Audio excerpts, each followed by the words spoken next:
Avis vascular centre, మన దేశంలోనే the best varicose vein hospital. So treaty and terror, నెత్తురు and నీరు ఒకేసారి ఒకే చోట ప్రవహించవు అనేమాట. సో సింధు నది జలాలకి సంబంధించినటువంటి ఒప్పందం ఏంటి? అది 2 దేశాలైనా అంతర్జాతీయంగా కూడా జరిగిందా? ఒప్పందం జరిగింది, ఫెసిలిటేట్ చేసింది వరల్డ్ బ్యాంక్. ఫెసిలిటేట్ అంటే ఇప్పుడు జరుగుతున్న ఇరాన్ యుఎస్ దాంట్లో మీడియేటర్స్ అని చూస్తుంటారు మీరు. మీడియేటర్స్ పాకిస్తాన్ కానీ ఖతార్ కానీ అట్లనే ఫెసిలిటేట్ చేశారు వరల్డ్ బ్యాంక్.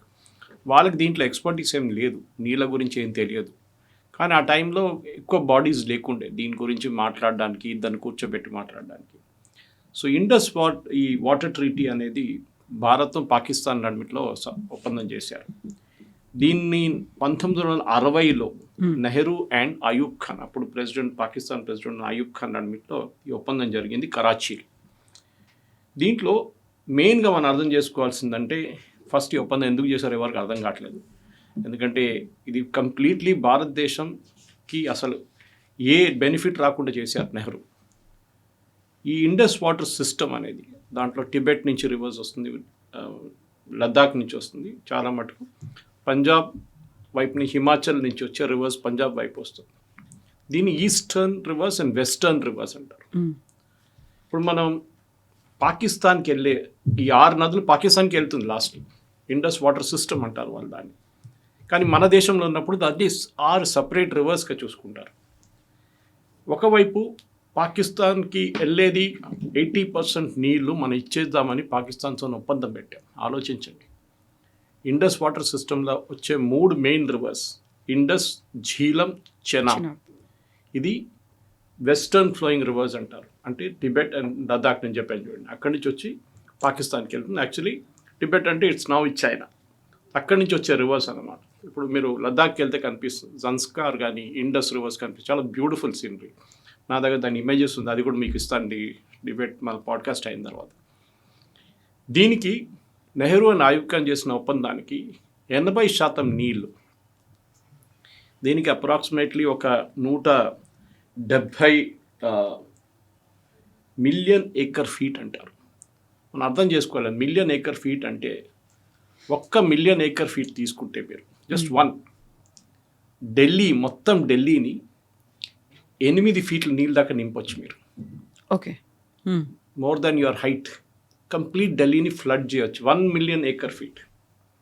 ఆలోచించండి ఎంత నీళ్ళు ఉన్నాయి.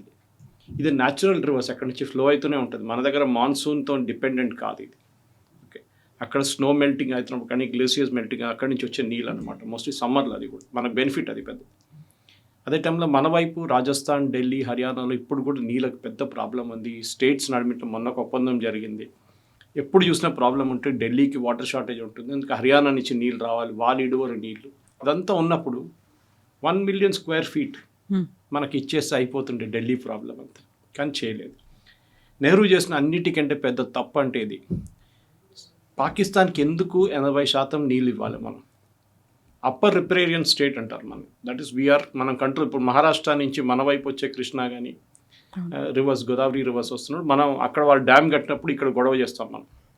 అక్కడ డ్యామ్ కట్టారు వాళ్ళు, బాబ్లీ డ్యామ్ కానీ ఏదైనా కానివ్వండి, అది ఆపాలి ఎందుకంటే వాళ్ళు నీళ్ళు అక్కడ ఆపేస్తున్నారు. ఇదే మనం కూడా చేస్తున్నామని పాకిస్తాన్ ఆలోచించి చేయకుండా చేశారు మన దగ్గర. సో వెస్టర్న్ ఫ్లోయింగ్ రివర్స్ నేను చెప్పాను చూడండి, ఇండస్, ఝీలం, చెనాబ్ నీళ్ళు పాకిస్తాన్కి వెళ్తుంది వితౌట్ ఎనీ అబ్స్ట్రక్షన్. ఒప్పందంలో సంతకం పెట్టి చెప్పారు క్లియర్గా, మీరు ఒక్క డ్యామ్ కూడా కట్టకూడదు దాని మీద. నెహ్రూ ఎస్ అన్నారు. అది వర్స్ పార్ట్, ఆ టైంలో నెహ్రూ వాళ్ళకి ఆల్మోస్ట్ 83 కోట్ల రూపాయలు ఇచ్చారు. We're talking of 1960s. దాని విలువ ఇప్పుడు ఆలోచించి ఎంత ఉంటుందని. 83 కోట్లు అంటే that time 6.2 million pound sterling British money. అది వాళ్ళకి పాకిస్తాన్కి నెహ్రూ గిఫ్ట్గా ఇచ్చారు. మీరు డ్యామ్ కట్టుకోండి, ఇదే నీళ్ళు మీ వైపు వచ్చినప్పుడు మీరు డ్యామ్ కట్టుకోండి. మంగళా డ్యామ్ అంతా దాంతో కట్టారు వాళ్ళు. ఆలోచించండి, మన దేశం దగ్గర డబ్బులు లేనప్పుడు పాకిస్తాన్ డబ్బులు ఇచ్చారు. And in fact one of the persons associate with Mohan Das Karamchand Gandhi. పాకిస్తాన్కి డబ్బులు ఇవ్వాలి కంపల్సరీగా అని చెప్పి ఇండిపెండెన్స్ టైంలో చాలా ప్రొటెస్ట్ చేసిన మనిషి. Of course that has nothing to do with Indus water treaty. పాకిస్తాన్కి డబ్బులు ఇవ్వాలంట మనం, వాళ్ళ ఎకానమీని పెంచుకోవడానికి. వాళ్ళ దగ్గర ఏం లేదు, మనం డెవలప్డ్ నేషన్ అయిపోయాం. అప్పుడు ఎక్కడ డెవలప్డ్ అయ్యాం మనం. Anyway that's a separate story. అదే టైంలో మనకు 3 ఈస్టర్న్ ఫ్లోయింగ్ రివర్స్ ఉంటుంది మన దగ్గర. సట్లజ్, రవి, బయాస్. ఇది హిమాచల్ ప్రదేశ్ నుంచి వస్తూ వస్తూ పంజాబ్ నుంచి వెళ్ళి లాస్ట్ పాకిస్తాన్లో జాయిన్ అయిపోతుంది. ఇది కూడా దీని మీద మనం ఏమైనా చేసుకోవచ్చు. మనం డ్యామ్లు కట్టాం, కానీ అక్కడ కూడా మనం ఎక్కువ పెట్టుబడి పెట్టలేదు. దీన్ని మనం చూడాలంటే మన దగ్గర ఆల్మోస్ట్ ఒక 1, 2, 3, 4, 5, 6, 7, 8, 9, 10 డ్యామ్లు ఉంటాయి, 11 డ్యామ్స్ ఉంటాయి. దీని మీద నెహ్రూ టైం నుంచి, ఇందిరాగాంధీ టైం నుంచి, నరసింహరావు, మన్మోహన్ సింగ్, అడ్మిట్ల వాజ్పేయి గారు కూడా ఉన్నారు. ఎవ్వరు దీని మీద ఎక్కువ పెట్టుబడి పెట్టలేదు. We're neglecting these dams. Okay, Surankote ఒక డ్యామ్ ఉంది, Pakal dam, Ratle, Kiru, Kwar, Dulhasti stage 1, stage 2, Kirthai stage 1, stage 2. ఈ డ్యామ్ల మీద అసలు హాఫ్ స్టేజ్లో ఆపేసాం డ్యామ్స్ని. దాని మీద పవర్ ప్రొడ్యూస్ చేయొచ్చు, దాని మీద నీళ్లు ప్రొడ్యూస్ చేయొచ్చు. పాకిస్తాన్ మన మీద పెట్టిన పాబంది అంటే, ఆ టైంలో మన మీద పెట్టిన ఆంక్షలు ఏంటంటే, మీరు ఈ వెస్టర్న్ ఫ్లోయింగ్ రివర్స్ నుంచి వచ్చే దాని మీద ఒక డ్యామ్ కట్టకూడదు, బరాజ్ కట్టకూడదు, మీరు పవర్ కూడా ప్రొడ్యూస్ చేయకూడదు, ఏం చేయకూడదు, ఆ నీళ్ళు మాకు ఇచ్చేసేయాలి. ఓకే, ఈ పరిస్థితిలో ఉన్నారన్నమాట.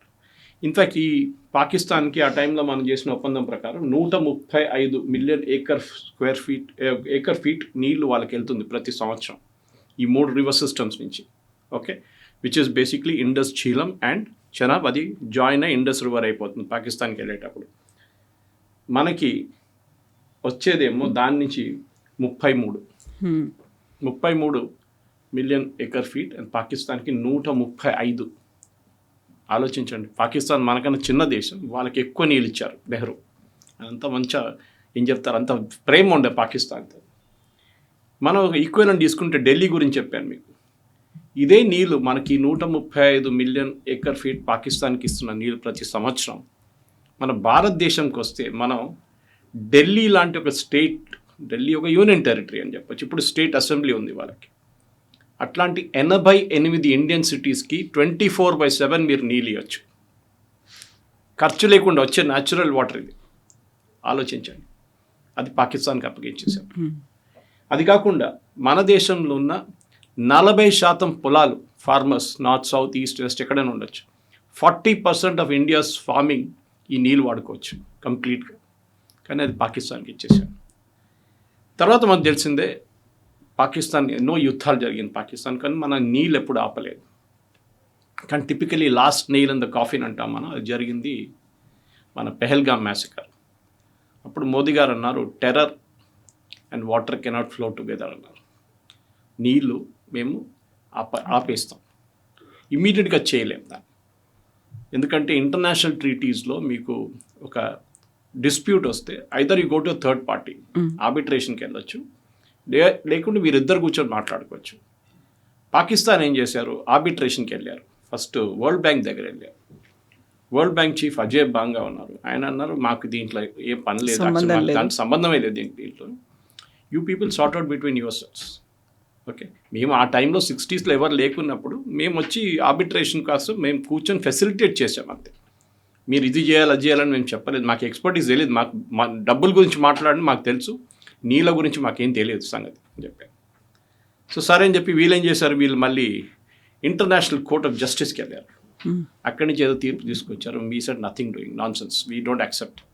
ఇంటర్నేషనల్ ఆర్బిట్రేషన్ కోర్ట్కి వెళ్ళారు. అక్కడి నుంచి ఏదో తీర్పు తీసుకొచ్చి వీ సెడ్ నథింగ్ డూయింగ్. దీనికి కారణాలు ఉన్నాయి.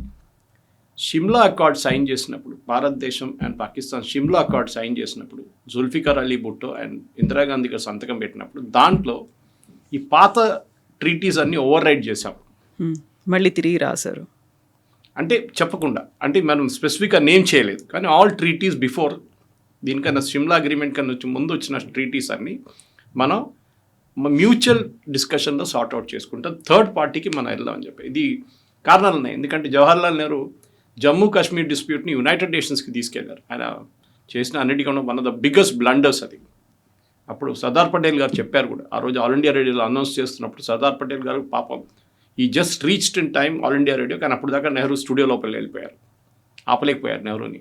కానీ బయటకు వచ్చిన తప్పు చెప్పారు, జవహర్ తుమ్నే జో గల్తీ కియా, మీరు చేసిన తప్పు ఇంకా జనరేషన్ భారతదేశంలో దీన్ని సఫర్ చేస్తారు, దీన్ని మీరు చేసిన తప్పుకి. యునైటెడ్ నేషన్స్కి వెళ్తున్నాం మేము, అక్కడ డిస్ప్యూట్ సార్ట్అవుట్ చేసుకుంటాం. యునైటెడ్ నేషన్స్కి ఏం రోల్ ఉందండి? కశ్మీర్ మనది, మీరు తీసుకెళ్ళి పాకిస్తాన్కి హాఫ్ కాశ్మీర్ అప్పగించేశారు, హాఫ్ లదాఖ్ చైనాకి ఇచ్చేశారు, ఉన్న చిన్న ఒక ముక్క మందరు జమ్మూ కాశ్మీర్ అంతే. చూడడానికి మ్యాప్లో చాలా బాగుంటుంది, కానీ ఆల్మోస్ట్ 70% జమ్మూ కాశ్మీర్ ఒక చైనా లేకుంటే పాకిస్తాన్ దగ్గర ఉంది. ఇది నెహ్రూ చేసిన బిగ్గెస్ట్ బ్లండర్ ఈ దీంతో పాటు. కానీ ఇక్కడ ఉన్న లీడర్స్ అందరూ, మన దగ్గర ఉన్న అందరూ ఏమంటావు, నెహ్రూ చాలా మంచి పని చేశారు, నెహ్రూ అది చేశారు, నెహ్రూ ఇది చేశారు. Nothing doing. నేను ఒక్కొక్క ఆస్పెక్ట్ మీకు తీసుకొస్తాను దీని మీద. ఒకటి, మన దగ్గర పంజాబ్, ఎందుకంటే పంజాబ్ ఇస్ వెరీ క్రూషియల్ దీంట్లో. పంజాబ్లో ఆ టైంలో మనం డివైడ్ చేసినప్పుడు పంజాబ్ దగ్గర ఉన్న కెనాల్స్ ఎంత ఉంది, వాళ్ళ దగ్గర ఉన్న కెనాల్స్ ఎంత ఉందని ఒక వాటర్ ఎక్స్పర్ట్ ఉన్నారు మన దగ్గర, భారతదేశం బియాస్ ప్రాజెక్ట్తో అసోసియేషన్. ఆయన చెప్పిన దాన్ని నేను ఒక నోట్గా చేసుకున్నాను అన్నమాట. ఈ మన దగ్గర ఆ టైంలో పాకిస్తాన్కి total Punjab area was around 3,58,000 square metres, square kilometres. 3,58,000 square kilometres మన దగ్గర స్పేస్ ఉండే పంజాబ్, జాయింట్ పంజాబ్. దాన్ని డివైడ్ చేసినప్పుడు ఇండియా పాకిస్తాన్లో అబౌట్ 15,20,000 స్క్వేర్ కిలోమీటర్స్ భారతదేశానికి వచ్చింది. పాకిస్తాన్కి రిమైనింగ్ పాకిస్తాన్కి వెళ్ళింది. 58% వాళ్ళకి వెళ్ళింది, 52% మనకు వచ్చింది. కానీ మళ్ళీ కూడా అప్పుడు కూడా నీళ్ళ డివైడ్ చేసినప్పుడు పాకిస్తాన్కి 81% నీళ్ళు ఇచ్చేసారు, మనకు మిగిలింది ఓన్లీ 19%. పంజాబ్ లాంటి rice wheat state, mostly wheat, ఆ స్టేట్కి 19% నీళ్ళు ఇచ్చారు. ఆల్మోస్ట్ 50-50 డివైడ్ చేసుకున్నాం మనం. మనకు కూడా అట్లీస్ట్ మినిమం ఒక 50% అని రావాలి కదా. నెహ్రూ ఓకే అన్నారు, 19% చాలు మాకు. టుడే మనం సఫర్ చేస్తున్నాం. పంజాబ్ గ్రౌండ్ వాటర్ ఇప్పుడు చాలా మట్టుకు చాలా కిందకి వెళ్ళిపోయింది. It's almost I think 300 metres Punjab ఒక బోర్వెల్తో అయితే మీరు 300 మీటర్ కిందకి వెళ్ళాల్సి వస్తుంది నీళ్ళ కోసం. అంత కిందకి పడిపోయింది వాటర్ టేబుల్. ఈ నీళ్ళు ఉంటే మనకు ఆ ప్రాబ్లం లేకుండే. ఇది ఇప్పుడు మోదీ గవర్నమెంట్ దీన్ని కరెక్ట్ చేయబోతున్నారు. అండ్ ఇది ఇప్పటి నుంచి డ్యాముల మీద పని మొదలైంది. పాకిస్తాన్ దాని మీద లవోలోని కొట్టుకుంటున్నారు.